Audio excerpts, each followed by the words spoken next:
Team India bowling భారాన్ని ఏళ్లపాటు భుజాలపై మోసిన యోధుడు, వరల్డ్ కప్ సహా ఛాంపియన్స్ ట్రోఫీ విన్నర్, స్పిన్ బౌలింగ్లో దురంధరుడిగా పేరు తెచ్చుకున్న రవిచంద్రన్ అశ్విన్ రిటైర్మెంట్ ప్రకటించాడు. జెంటిల్మెన్ గేమ్లోని అన్ని ఫార్మాట్ల నుంచి తప్పుకుంటున్నట్లు అశ్విన్ వెల్లడించాడు. టీమిండియాకు ఇన్నేళ్లు ప్రాతినిధ్యం వహించినందుకు గర్వంగా ఉందన్నాడు. క్రికెట్ను వీడాల్సిన టైం వచ్చేసిందన్నాడు. అయితే అశ్విన్ నిష్క్రమణ వెనుక కుట్ర ఉందనే అభిప్రాయాలు వ్యక్తమవుతున్నాయి. భారత జట్టులో మోస్ట్ సక్సెస్ఫుల్ ప్లేయర్స్లో అశ్విన్ ఒకరని క్రికెట్ ఫ్యాన్స్కి ప్రత్యేకంగా చెప్పనక్కర్లేదు. దశాబ్ద కాలంగా టీం బౌలింగ్ విభాగానికి అతడు వెన్నెముకగా ఉన్నాడు.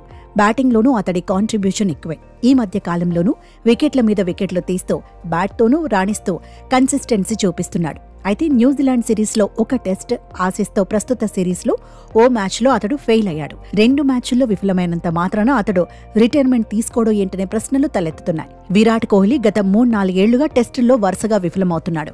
రోహిత్ శర్మ బ్యాట్ నుంచి సెంచరీ వచ్చి చానా కాలమైంది. అయినా వీళ్లను కాకుండా అశ్విన్ను టీంకు దూరం చేయడం పక్కా ప్లానింగ్తో జరిగిందని సోషల్ మీడియాలో నెటిజన్స్ అంటున్నారు.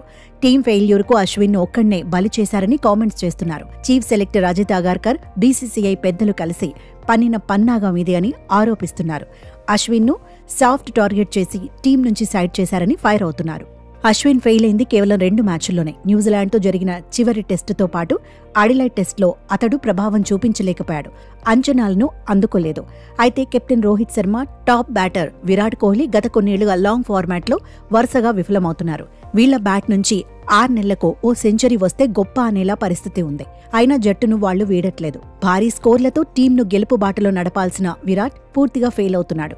మంచి ఇన్నింగ్స్లతో ఇతర బ్యాటర్లలో కాన్ఫిడెన్స్ నింపాల్సిన రోహిత్ స్వయంగా ఫెయిల్ అవుతున్నాడు. బ్యాట్తోనే కాక కెప్టెన్సీలోనూ అతడు ప్రభావం చూపించలేకపోతున్నాడు.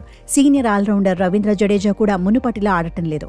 అయినా వీళ్ల ముగ్గురి మీద జట్టు వైఫల్యం ప్రభావం చూపించలేదు. కేవలం అశ్విన్ను బలి చేసి వీళ్లు తప్పించుకున్నారనే అభిప్రాయాలు వ్యక్తమవుతున్నాయి. కోచ్ గంభీర్తో పాటు chief selector Ajit Agarkar, BCCI పెద్దల సపోర్ట్ ఉండటంతో వీళ్లు సేఫ్ అయ్యారని వినిపిస్తోంది.